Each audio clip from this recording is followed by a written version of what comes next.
Salut les gens, c'est Jules, j'espère que vous allez bien. Moi ça va plutôt bien, je vais même très bien. Je suis juste un petit peu fatigué. Et aujourd'hui on se retrouve pour une vidéo un petit peu un petit peu spéciale, étant donné que récemment j'ai acheté encore une fois une autre copie de Pokémon Emerald, un autre exemplaire de Pokémon Emerald parce que j'en ai jamais assez. Le voici d'ailleurs. Regardez comme il est en boîte, il est parfait, il manque juste le code VIP, mais sinon il est complet en boîte sous sa Crystal Box et tout. Et je me suis dit, et si on faisait comme Harry, pour ceux qui connaissent pas, Harry c'est un youtubeur Pokémon, et ce qu'il fait lui, c'est que en gros, parfois il achète des cartouches de Pokémon sur eBay, etc. pour pouvoir voir tout simplement les sauvegardes qu'il y a dedans. En fait, voir le contenu des sauvegardes, parce qu'évidemment une sauvegarde dans une cartouche Pokémon, ça raconte une histoire, ça raconte l'histoire de l'ancien propriétaire de cette cartouche, ce qui est très intéressant. Et en général, Harry tombe parfois sur des grosses dingueries, genre des Pokémon événementiels qui sont rares, des trucs comme ça. Et c'est vraiment très chouette de voir tout simplement l'histoire de cette cartouche-là. En plus de ça, c'est entre la 3G et la 7G qu'on peut se permettre de faire ce genre de choses là, parce qu'en 1G, aujourd'hui malheureusement, il n'y a aucune cartouche de la 1G et de la 2G qui ont survécu avec leur pile interne, il n'y a plus aucune sauvegarde originale qui existe aujourd'hui. Par contre la 3G si, et la 8G et 9G non plus, vu que c'est sur Switch et que la sauvegarde est sur un cloud. Du coup ce que j'ai fait, c'est que j'ai dumpé. Je me suis dit, bah tiens, on va voir ce qui se trouve sur cette sauvegarde que j'ai acheté. Alors non, j'allais pas filmer ma Game Boy Advance pour voir ce qu'il y avait dessus. Non, j'ai dumpé la sauvegarde avec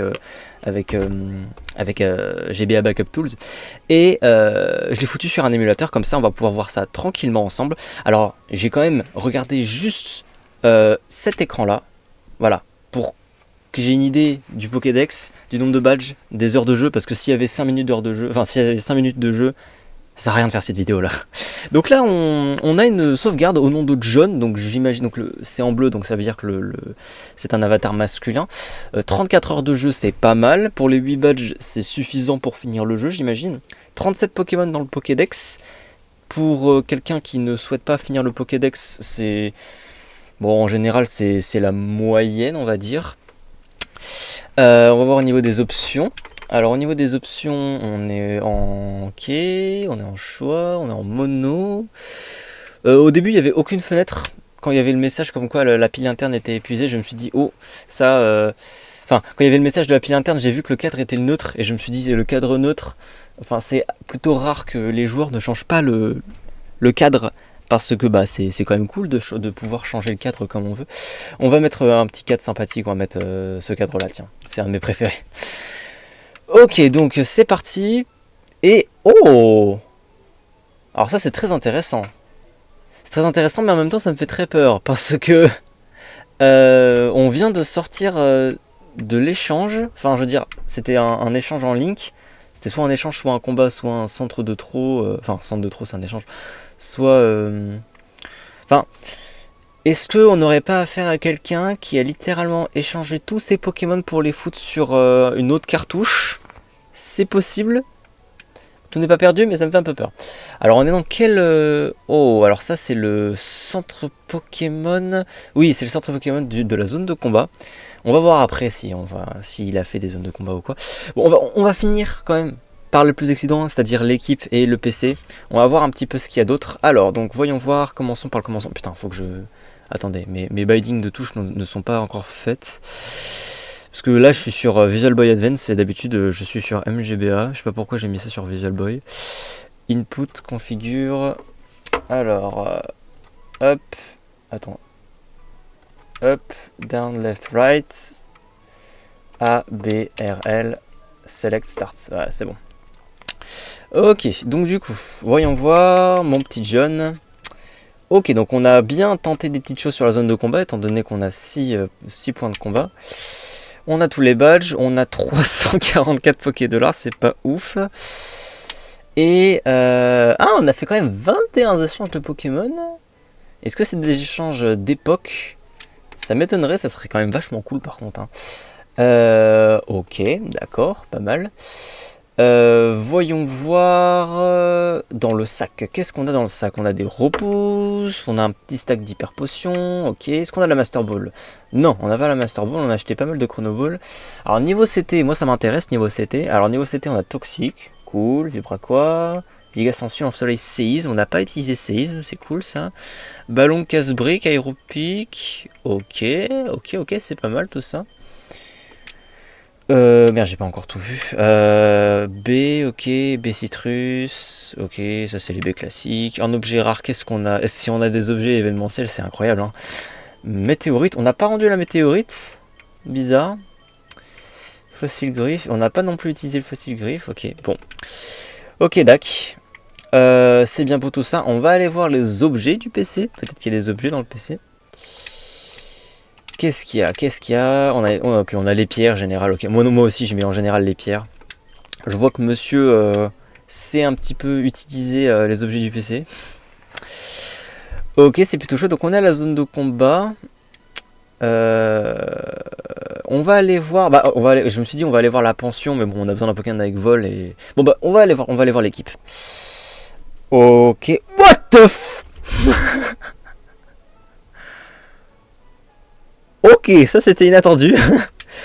Ok, on a un Fampi, un Junko, un Tentacool, un Polichombre, un œuf et un Skelenox.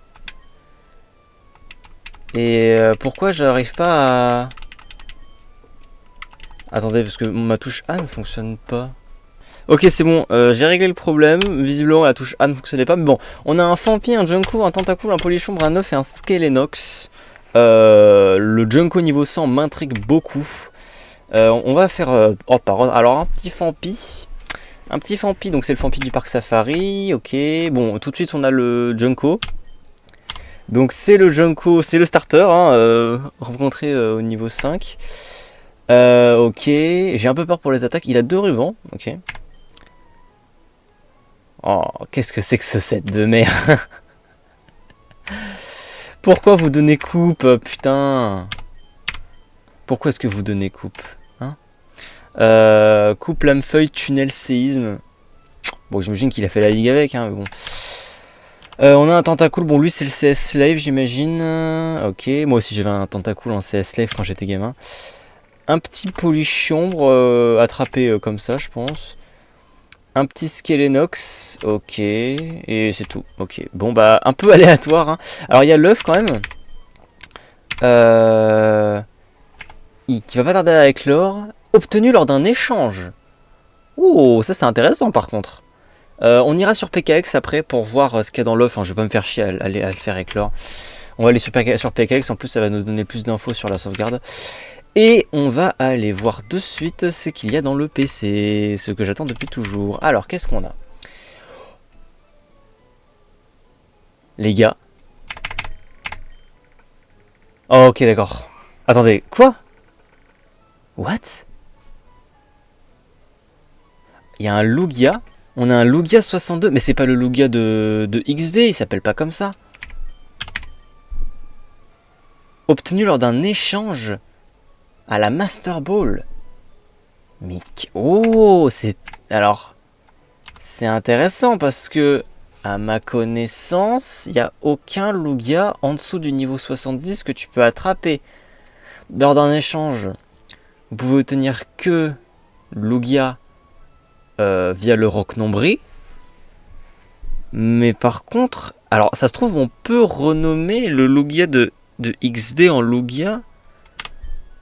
On ira voir sur PKX parce que là c'est très intéressant, et intriguant. Ok, bon bah à part ça, putain ça m'a étonné, il y a aussi un petit Kyo. Alors un petit Nosferapti, un échange, il y a pas mal d'échanges, je vois qu'on a fait des échanges quand même, c'est cool. Un Colorior aéropique, ok. Un petit Culbute, ok, donc le Lugia, un petit Dynavolt, un petit Culbute, ok, un Granivol, un Sablette obtenu lors d'un échange. Je sous-entends que c'est un Sablette de rouge-feu peut-être, rouge-feu vert-feuille. Encore un Nosferapti, un con. Oh, c'est vrai que j'avais pas prévu que les gens pouvaient renommer les Pokémon. Oh là là. Un con, ok. Merci John. Kecléon. Le Kyogre, donc ça c'est le Kyogre de la grotte marine, donc je vois qu'on a été à la grotte marine quand même. C'est cool. Encore un Kecléon, le Morpheo, et voilà, ok. Donc ça c'est la boîte 1. Est-ce qu'on a d'autres trucs dans les boîtes? Je pense pas. Oh, est-ce qu'on n'aurait pas utilisé... Oh, ça c'est le Kyogre de Saphir. Putain. Bon, set de merde, hein, mais... On a échangé un Kyogre de Saphir. Ça se trouve, le mec avait Émeraude et Saphir. Hein. C'est très intéressant. Attendez, je vais juste... Voilà. Histoire que vous pouvez voir tout l'écran. Le mec a échangé le Kyogre de Saphir. Ah, c'est très intéressant. Et il l'a monté au niveau 100. Et il l'a capturé à la Chrono Ball. Ok. D'accord. Ok. Je sais pas si le bug du clonage a été utilisé. J'espère qu'on n'a pas triché. What the fuck. Bon, ok, on a clairement utilisé le bug du clonage. Parce que là, on a le même Lugia. Exactement le même. Obtenu lors d'un échange. On a un Rayquaza. Donc ça, c'est le Rayquaza du pilier céleste. J'ai pas regardé si... Oh, ça, c'est un set qui est vénère. J'ai pas regardé si c'était... ouais, c'est celui de John. Ah oui, je suis con, j'ai pas regardé l'idée de dresseur. C'est bien celui de John. Ah, c'est un John différent. C'est un John différent. Intéressant ça. Le mec a deux John, donc il y a clairement un John qui vient de Saphir. Et qui a cloné ses Pokémon, parce que là il y a... Là il y a deux Rayquaza, les deux mêmes. Ce qui n'est pas normal du tout. On va voir si... Donc j'imagine que ce Lugia là, il est à John. Ouais, en fait, John s'est fait des échanges avec lui-même. Ah non, Raphaël. Donc c'est... Un con n'appartient pas à John, il appartient à Raphaël. Mais tous les Kyogres appartiennent à John, je crois. Est-ce que... Ouais, ok, donc John a bel et bien un saphir. Il a un émeraude et un saphir. Ok, d'accord. C'est assez particulier. Hein, un petit peu aléatoire. Et je crois que c'est tout. Ouais, c'est tout. Ok, d'accord. Deux Lugia. C'est assez particulier. C'est une femme qui m'a vendu ce jeu. Donc peut-être que c'était à son homme. J'en sais rien. Dans tous les cas, c'est assez particulier. On va aller à la pension voir s'il y a des Pokémon. Mais d'abord, il faut que je me chope un Pokémon avec vol. J'en ai pas vu à ma connaissance, donc on va prendre ce Nosferapti là. Bon, tu sais quoi, on va aller voir la pension, mais après on va aller voir ça sur PKX. Mais ouais, bizarre, hein. Bizarre. Putain. Merde, je suis con, je lui ai pas appris. Hop, on va lui apprendre vite fait. Putain. Je suis pas habile avec les touches. Là c'était vol.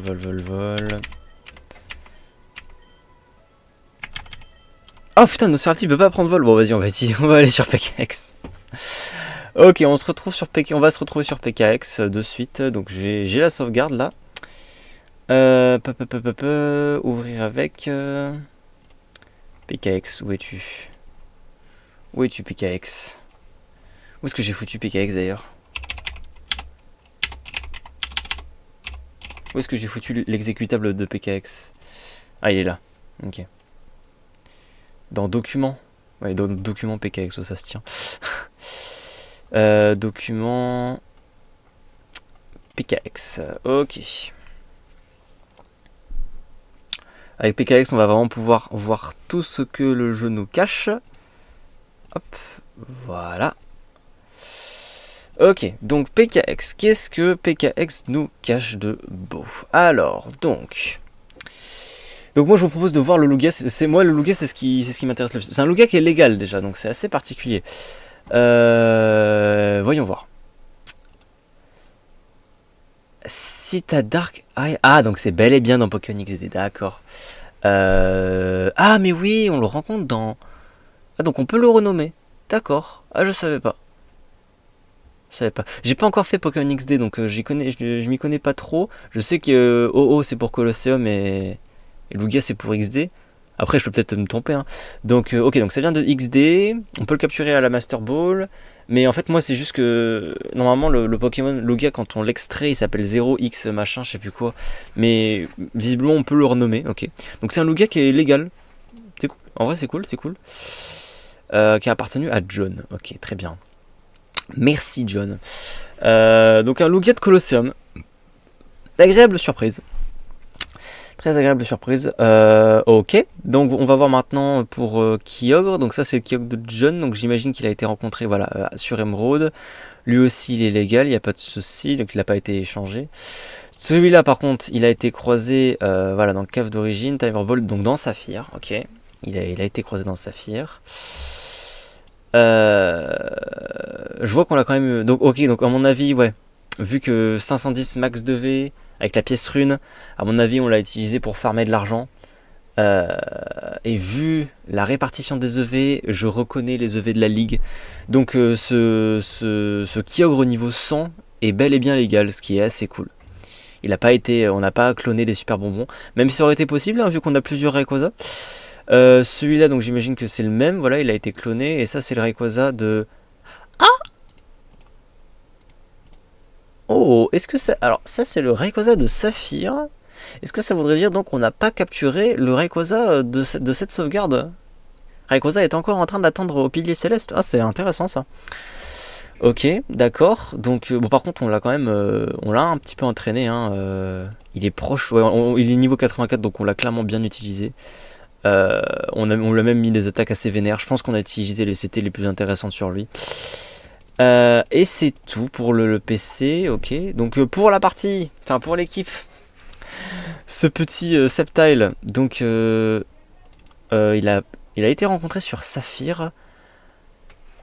Donc on a bel et bien échangé son starter, d'accord. On a échangé son starter. Ok. D'accord, donc je ne sais pas quel a été starter de base, on va peut-être voir ça sur le Pokédex. Ok, bon. Ok, bizarre. Ah oui, et puis c'était Culbutoke dans l'œuf, hein, j'aurais dû m'en douter. Mais pourquoi on l'aurait échangé? Je sais pas, bon bref. Ok, donc il a bien été utilisé de manière vénère. Ok, on a fait l'aventure avec lui. Bon après malheureusement dans les jeux de la 3G on ne peut pas connaître la date d'origine du Pokémon. Ça a été instauré lors de la 4G je crois. Et dans la pension, donc on a bel et bien le fameux... on a très souvent un Morpheo dans la pension, parce que bah, ça se reproduit avec tout n'importe quoi, donc quand on a envie de reproduire des Pokémon pour avoir des œufs, bah, on n'a pas à se poser de questions. Il est niveau combien? 38. Et celui-là est niveau 5. Ok. Je vois qu'on a essayé d'entraîner des Coloriors pour avoir des trucs spécifiques. Donc au niveau de la sauvegarde, alors on va avoir au niveau des event flags. Ok, donc on a bel et bien, à mon avis, on a capturé les 3 légendaires, mais on les a échangés. La Tias n'a pas encore été capturée d'ailleurs, je viens d'y réfléchir. Events constant, ouais, non mais c'est... Ok. D'accord. Et au niveau du Pokédex...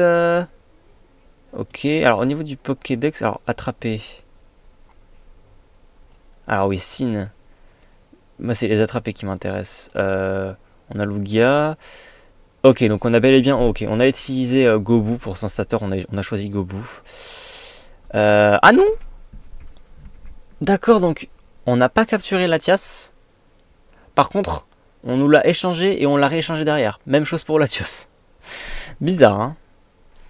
Bizarre. On a aussi échangé Terra, là, ce que je vois. Un petit peu aléatoire cette sauvegarde. À mon avis, je sais pas, le mec avait une autre cartouche à côté sur laquelle il mettait tous ces trucs de valeur. Ce que je peux comprendre, il n'y a pas de souci. Mais sur le roamer... Ah non, Latios. Ah oui, on a choisi Latios. D'accord, ok. Bon, bah écoutez, ça m'a l'air d'être tout. Hein, ça m'a l'air d'être tout. On a tout vu quasiment. C'était assez intéressant. Je vais échanger sur ma cartouche le Lugia, le Rayquaza et le Kyogre, je pense. Peut-être même aussi en fait, je vais tout échanger parce que c'est une histoire importante. Hein. Ces Pokémon-là, ça raconte une histoire. Je sais pas de quand elle date, mais aujourd'hui de nos jours, c'est rare hein, que des échanges entre 2 personnes, donc John et Raphaël, se fassent. Donc j'imagine que ce sont des échanges d'époque, ce qui me fait chaud au cœur. Ok, cool, intéressant. Je m'attendais pas non plus à grand chose. parce que c'est, bon, en vrai c'est assez rare, hein. En général, les gens suppriment les sauvegardes, euh, mais ça peut tout à fait arriver que les gens oublient tout simplement de faire quoi que ce soit avec ces sauvegardes-là. Donc je suis content. Je suis content d'être tombé sur ça. C'était une agréable surprise. Merci à vous d'avoir regardé cette vidéo, c'était très cool. Peut-être qu'un jour j'irai en prendre de nouvelles, hein, d'autres cartouches comme ça. Mais pour le moment, voilà, ça sera la seule et unique fois que je ferai ça. Merci à vous d'avoir suivi ça. Dites-moi dans les commentaires de ce que vous pensez de cette sauvegarde-là. Moi, je l'ai trouvée très intéressante. Surtout le Lugia de Colosseum, c'est la première fois que j'en vois un sur une cartouche. Donc voilà. Merci à vous d'avoir suivi cette vidéo. Gros bisous à vous. Prenez soin de vous et restez déterminés. Il faut que j'arrête avec ces tout trop, hein, ça devient cringe.